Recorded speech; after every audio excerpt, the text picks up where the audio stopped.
Welcome to r/Prorevenge, where OP forces a scammer to pay $15,000. Our next Reddit post is from 3 Nations. A while back, my friend was selling some stuff online, and among the items was a water heater. You know, the ones that you see in every community hall or church kitchen. It was in working condition, so he threw it up online for $150. He got an email from someone who runs a landscaping business saying that it'll give him $100 cash. Done. 2 weeks later, he gets an email from the guy saying that it's not working. Weird. So my friend offered to give a full refund or cover repair costs if it's under $100. The guy instead sends an invoice for $400 saying the repair's been done, and if my friend doesn't pay it in 48 hours, he'll send a debt collector after him. He paid the money out of fear and emailed him the confirmation. The landscaping owner then emailed him back saying, "This is the price you sometimes have to pay when selling secondhand electronics," followed by, "Have a great day. Don't let this hold you back," with a smiley face at the end of the email. A month later, my friend was in a bar, and he overhears a girl talking about how her boss, who runs a landscaping firm, screwed over some idiot selling a water heater. My friend says, "Oh man, I gotta hear this. Do you mind if I join your table?" And the girl said sure and told the story.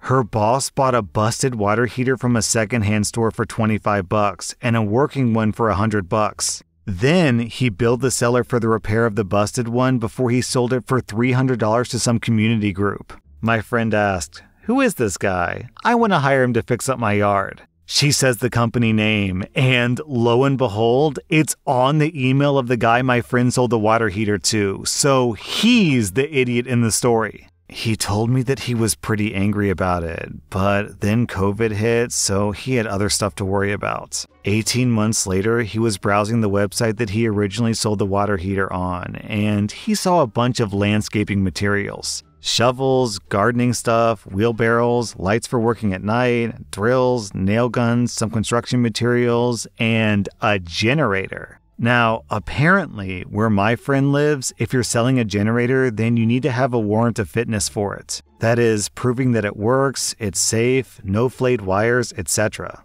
Most people just ignore that detail, and he saw that this generator is being sold by the landscaping firm. He could tell just by looking at this generator that there was no way in hell it would have a warranty of fitness. And word of note, if you fail to provide a warrant of fitness after 2 weeks, the punishment is a hefty fine, and the courts often force the seller to refund the affected party and pay any cost they incurred. evilplottingmusic.mp3. He talked to his flatmate who agreed they would go 50-50 on the generator and he would transfer the money. Now, my friend had never met the landscaping firm owner face-to-face when selling the water heater. He had left it outside, and pickup was confirmed by the security camera. And when he got there, it was clear the owner, this old, grumpy-looking man who enjoyed yelling at his employees, had emptied out his storage unit. The owner was selling everything as it is, no refund, and the flatmate showed him the transfer confirmation and they took the generator for $800. No warrant of fitness provided. They then took it to a friend of theirs who's an electrician, and he agreed to check it and give an invoice for repairs. To quote the friend, "It would have been cheaper to buy a new generator, and to be honest, this generator shouldn't have been sold. It should have been scrapped." They also found that the main identifier number had been scratched off, but not a second number that's often recorded as well on warrants of fitness for tracking purposes. So they get back in contact with the seller, telling him the cost for repair, around $5,000. He promptly tells him that he's not paying because he sold it as it is, no refund, and they asked him, "Do you have a warrant of fitness for this generator?" Silence for 2 days. They followed up with another email asking for it.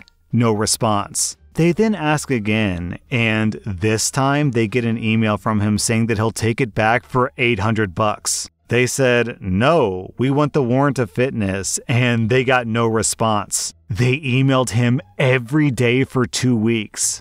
Nothing. So they printed out the original item listing that had been screenshotted and reported him to the website, and then the government. 4 months later, my friend is in court and the guy went up to him. He tells my friend that he'll buy back the generator for $800. Then he said, You and your friend are gonna go in there and tell the judge that you sold the item back to me and you want all this dropped. That's what's happening here. Full stop, end of story. And you're gonna do what I tell you to do." My friend said no. So they went into the courtroom and it ended very quickly. The inspector the government sent out to inspect the generator said that it was in poor condition, it shouldn't have been sold, and it was highly unsafe. Also, the seller had tried to get a warrant of fitness for the generator in early 2021, but instead, he had been told that it had to be repaired or scrapped and it wasn't to be sold. They identified this generator by the second number that he had forgotten to scratch off. The judge ordered the guy to pay my friend $800, pay $5,000 to repair the generator, and was ordered to pay a $10,000 fine, which would be given directly to my friend's flatmate as the affected party. When they left the courtroom, the owner was furious and told them that under no circumstances was he paying them a penny more, and that he couldn't understand what he had done to deserve this treatment. To which my friend said, "Remember that water heater?" The guy gave my friend a very confused look. "Remember that water heater that you bought for $100? Well, I do, because I sold it to you. And I know that you had a different one repaired and invoiced me for it." His jaw was on the floor, and to hit it home, my friend said, "It's a bitch, isn't it, when what goes around comes around, especially when it accumulates interest. You have 48 hours to pay, otherwise a debt collector will be contacted. Remember, this is the price that you sometimes have to pay when selling secondhand electronics. Have a great day, and don't let you hold this back." And they left. He paid the $15,000 2 days later. My friend and flatmate split the $10K 50-50 as they agreed. They got the generator repaired and also got a warrant of fitness for it before selling it for $1,000 with the newly replaced identifier number. They then went out for a wonderful dinner and a night out on the town. Our next Reddit post is from Moose Mord. "So, a few years ago, I was a worker for this Baptist summer camp not far from my home. We'll just call it what it is. Hell. I had been a devoted staff member for 3 years, even managing the concession stand for one of them. I was a hard worker, consistently jumping in to do jobs that nobody really wanted, like trash, pulling weeds, restocking vending machines, etc. On top of that, I was generally the favorite staff member among the kids who rolled through camp. Now, camp policy was for staff to live on campus when they were working, which was, for most staff, a weekday-only ordeal. Those of us who worked weekends had to request it. I did this frequently because I genuinely loved the work that I was doing. I even worked the off-season as much as I could. Midway through my 3rd summer in hell, I ended up with a really bad inner ear infection, so I took my allotted week off to recover. Toward the end of the week, I was asked to be on call for the weekend. I didn't have my driver's license at the time, and my family was going 3.5 hours out of town for a weekend, so I requested to stay on campus in case I was needed. I was told that wasn't a problem, but they lied.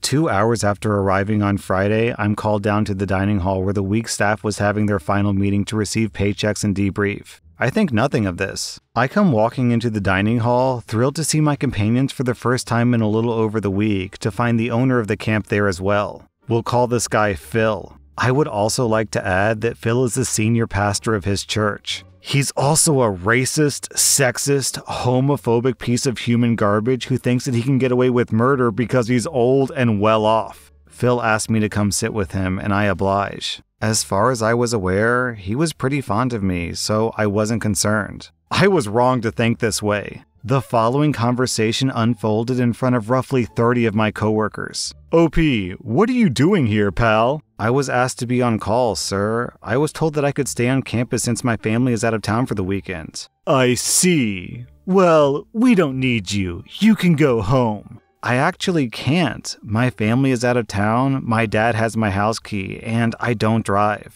"I'm sorry to hear that. You'll have to find somewhere else to go then, but you can't stay here." "Phil, I don't have anywhere else I can go." "Again, I'm sorry to hear that, but it's not really my problem, is it? You should have thought this one through." So, at this point, the entire room has gone silent. All of my coworkers are watching this in shock, completely unsure of how to react to this. Phil notices. "You know what? I'm sorry, you can stay here. But I'm gonna work you hard and you'll be working for the housing alone. I will not be paying you and you'll have to figure out your own food." He then looks to the rest of the staff, who are even more horrified now, and addresses them. "Am I being unfair? Do y'all think that this is unreasonable?" I'm fuming. My face is probably very visibly red, and I'd love nothing more than to explode. But I do my best to stay calm through this whole thing.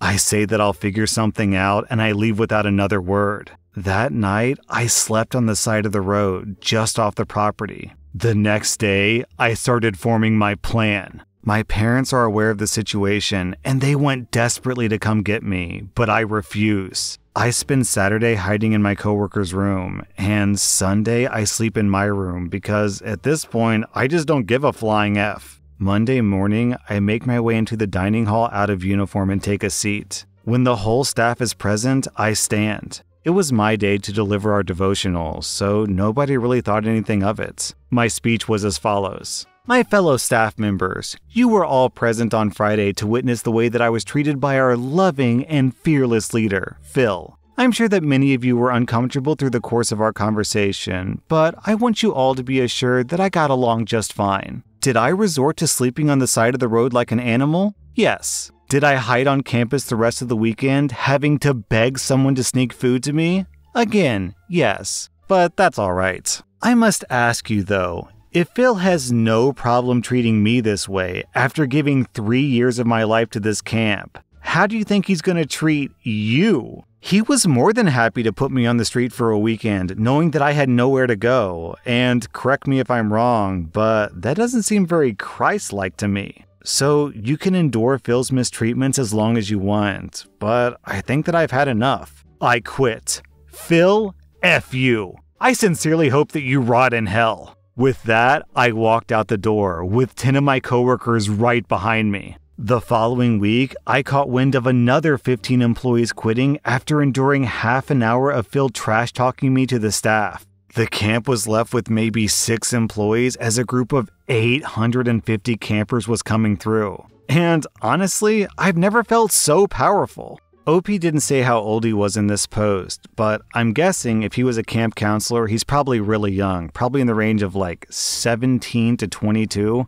So pushing a young adult, maybe even a teenager out into the streets to just fend for themselves with no support network is incredibly cold and honestly kinda dangerous. So Phil had it coming, OP. Our next Reddit post is from Bright Rick. This happened around 20 years ago. Our family owned 2 apartment buildings of 3 units each. We lived in 2 of them and rented out the other 4. Our road has nothing but these types of apartment buildings lining both sides of the street for about a mile. Not all of the apartment buildings have parking. On the side streets, there are houses with very little street parking. We had more land than most of these units do since it was also our home. Therefore, we had parking for about 16 cars, and everything was fine for literally decades. Then, cars started appearing in our parking lots that did not belong to our tenants. I blocked one of the cars in one day.